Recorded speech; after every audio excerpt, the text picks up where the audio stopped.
Jälleen koeajopäivänä on näköjään mulla ne lauantait tämmösiä. Nyt on siis Alfa Romeo Junior joku. Mä katson sen mallin, mä laitan sen sitten tohon. Mut siis mä tykkään tästä siis. Mä näen täältä tosi hyvin ulos. Tää tuntuu niinku ihanalta. Ja tässä on aika lailla niinku, mullahan oli se Peugeotti, niin siinä on ihan samanlaiset namiikat ja samanlainen avaa ja muuta. Et onko näissä joku yhteys, en tiedä, mutta sillä ei tuttuuden tunnetta. Ja mäpä vähän näytän tätä.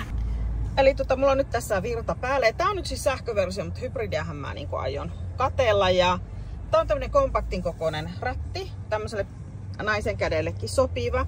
Ja täällähän sitten näkyy nämä asetukset. Ja mullahan on tosi tärkeää tää navigointi. Ja tähän saan nyt nämä kartat. No ei ole tarpeeksi iso lockru käsilaukulla, mutta mä voin elää sen kanssa. Juomatelinen löytyy.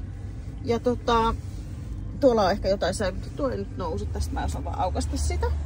Sitten katsotaan ulkoa. Siis tämähän on kivan näköinen, tämmönen sporttinen ja pieni.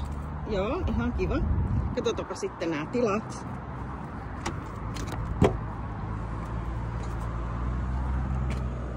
Ei ole mitenkään älyttömästi tilaa, mutta kyllä sinne nyt menee kolmekki tarvittaessa.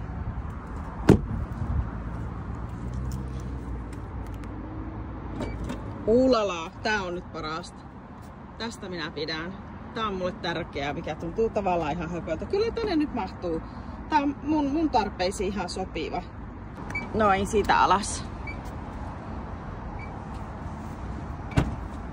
Joo, kyllä mä oon ihan tyytyväinen tähän pyydän tarjoukseen. Mullahan tuli tästä siis itse asiassa somessa mainos. Sen takia mä lähdin tätä koeajaa. Mä en olisi ehkä osannut ajatella Alfa Romeota, mutta nyt mä ajattelen Alfa Romeota.